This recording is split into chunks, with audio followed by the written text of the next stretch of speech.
আসসালামু আলাইকুম। আপনারা অনেকেই রয়েছেন বেকার, ভাবতেছেন কি করবেন না করবেন। দেখেন ভাই, আপনি যখন বেকার থাকবেন তখন কিন্তু সমাজের কেউ আপনাকে মূল্যায়ন করবে না। কিন্তু যখন আপনি যেকোনো ছোটোখাটো একটা ব্যবসাও যদি করেন, আপনার কাছে টাকা থাকে, তাহলে দেখবেন আপনার মূল্যায়নটা অনেক বেড়ে গিয়েছে। সেটা আপনারা যারা বেকার আছেন এই মুহূর্তে, তারা বুঝবেন সমাজে, পরিবারে আপনার কোনো দাম নাই। আপনার কথা কেউ রাখতে চায় না। তো সেক্ষেত্রে আপনি যেকোনো ব্যবসা শুরু করে দিতে পারেন, অবশ্যই হালালভাবে।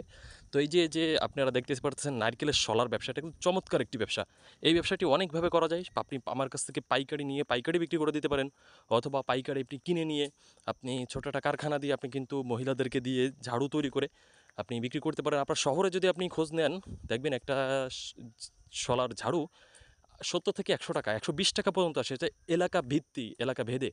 তো সেক্ষেত্রে দেখা যাচ্ছে ১ কেজিতে আপনার ৩ টা বা ৩.৫ টার মতো আপনার ঝাড়ু হয়। তো তাহলে হিউজ একটা ব্যবসা। আর শলার কেজি কিন্তু দাম কম। আমরা সরাসরি বাগেরহাট থেকে কাজ করতেছি।